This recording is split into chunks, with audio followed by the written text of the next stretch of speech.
Hello everyone and welcome back to another AFK journey video. In this video there are three teams we have to go through. One which is a no twins team, and then two of the top performing twins teams of today for the Nocturne Judicator. We're going to begin by attacking in common 2 difficulty. Now common 2, if you don't have the twins belt, you might not be able to clear it. However, I'm going to try with the no twins team because my levels are higher. I think we might be able to get the job done. So we have a team from Black Chameleon. This is a very good performing for both common 2 and hard difficulty with a no twins team. Real Frester in front of Shakir, Illusion in front of Kruger, Mikola to the right, and Smokey in the upper right hand corner with the Dragon Roar artifact. Let's go ahead and begin our run and see whether we can clear it on common 2 difficulty. Because today, players who even have like a free-to-play resonating level have almost cleared Nocturne Judicator with a free-to-play team like this without any twins. But if you have the twins, your life is going to be easier. Definitely twins are the best for this boss, there's no question about it. But this team does come really close. And your resonating level for today, cap, is going to be 431. However, honestly, levels do not make a big difference in the Nocturne Judicator boss because it's all about buffing up the Nocturne Judicator as much as possible and debuffing the boss. And so your own heroes actually are not dealing that much damage. It might just be like, yeah, I mean, it's just going to squeeze a bit of extra power if you have them higher leveled. There we go. We got the clear, but with 17 seconds left, and that is the thing. If you're running this team without the twins, unless your heroes are pretty highly upgraded, probably you won't be able to get the common 2 clear, but then you can run one of the twins teams if you have the twins belt.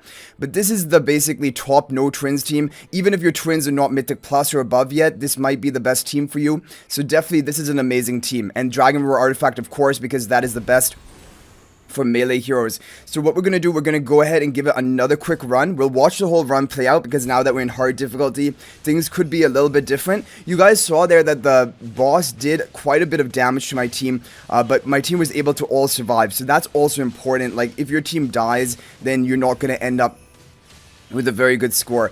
So for hard difficulty, this team is capable of getting up to 12 billion or even 13 billion damage, which is great for a no twins team because the top twins teams of today, even from like a maxed out account, is basically looking around to be 15 billion damage, and that is like literally maxed account, maximum levels and everything. I think from our account we won't be able to hit that high, but I'm hoping for like a high 14 billion basically damage. But looking at this, 22 seconds left, 10 billion damage, not bad. Almost 11 billion damage. There could be a bit of RNG. You should probably try most of your runs, but honestly, it just comes down to your own Midnight Hunter's damage output. There we go, 12.2 billion damage, which is, it's pretty solid for a no twins team, definitely. And I think there is potential for it to get a little bit higher, depending on the upgrades on your account.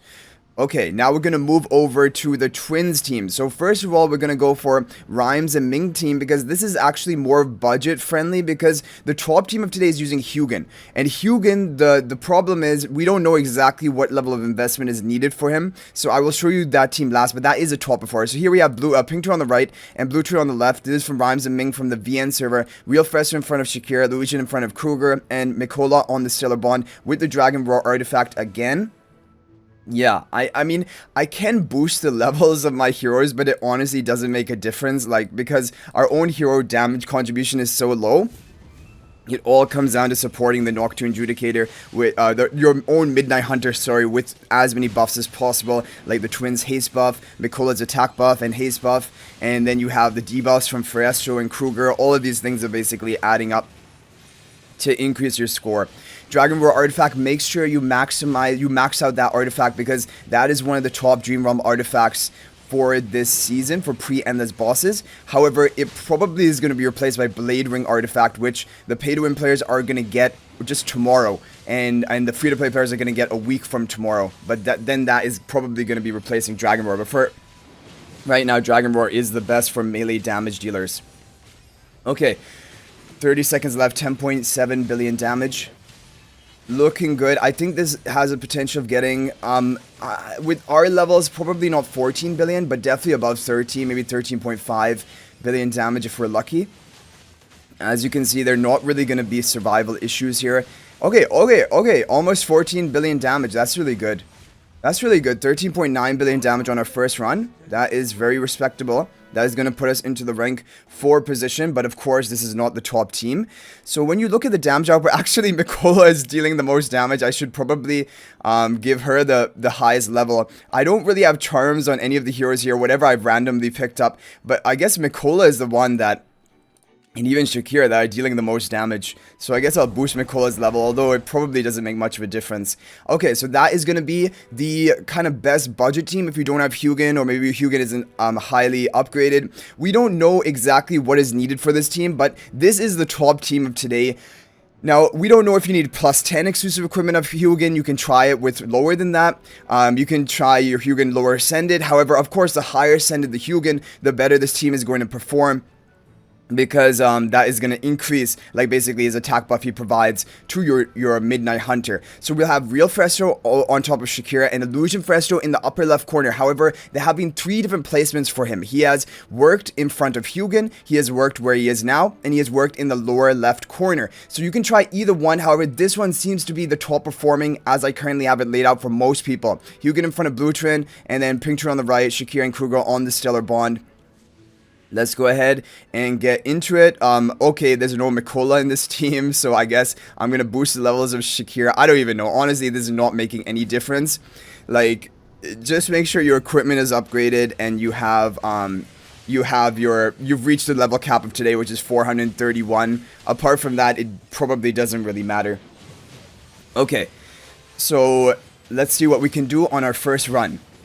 And you know what is really annoying? I need one more copy and Hugin's going to be Paragon 3. I know that doesn't make much of a difference, but it would be another 2.5% stats for him. And his attack buff that he provides, and he will provide to our Midnight Hunter, who is the golem on our side, who's dealing all the damage, that is an attack buff based on Hugin's attack. It's going to amplify the Midnight Hunter's attack by Hugin, the percentage of Hugin's attack. So of course, if Hugin's more upgraded, then the attack buff will be a bit higher in amount.